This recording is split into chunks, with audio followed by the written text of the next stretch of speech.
Hello bachelor sisters, welcome to my channel. ఇవాళ అయితే మనం అయితే ఫిష్ కర్రీ, చిన్న చేపల ఫిష్ కర్రీ అయితే చేసుకుందాం సెట్లో. సో ఫిషెస్ అయితే తీసుకున్నాం, ఇలాగైతే క్లీన్ చేసుకోవాలి. మీకు లాంగ్ వీడియో కావాలి అంటే ఓపిక్గా కింద అయితే నేను లింక్ ఇస్తాను, ఆ లింక్లో వెళ్ళి చూడండి, చాలా సరదాగా ఉంటుంది.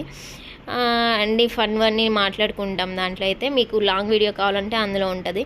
ఫిష్ కర్రీ అంటే పెద్ద బ్రహ్మ విద్యం కాదు. టమాటో ఎర్రగడ్డ కట్ చేసుకొని ఫిషెస్ బాగా క్లీన్ చేసుకొని పక్కన పెట్టుకోవాలి. కొంచెం ఆయిల్ వేసి దాంట్లో టమాటో ఎర్రగడ్డ వేసేసి, ఆవాలు వేసేసి, కరివేపాకు వేసేసి, ఆ తర్వాత పసుపొడి మిరప్పొడి వేసేసి, చింతపండు వాటర్ పక్కన కలిపి పెట్టుకొని, ఆ చింతపండు వాటర్ మిరప్పొడి వాసన పోయేంత వరకు కలుపుకొని చింతపండు వాటర్ అందులో వేసేసేయాలి.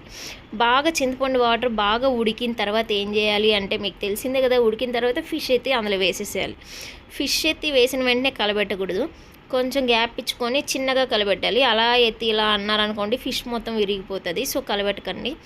సో అలాగైతే కలబెట్టుకున్న తర్వాత ఫిష్ అయితే ఉడికిన తర్వాత మనం చిన్నగా అలా అనుకొని ఉప్పు చూసుకొని దింపుకునేయడమే. అదే ఫిష్ కర్రీ. మీకు లాంగ్ వీడియో కావాలంటే కింద ట్యాగ్ చేస్తాను, చూసేసేయండి. Thank you for watching. Subscribe to my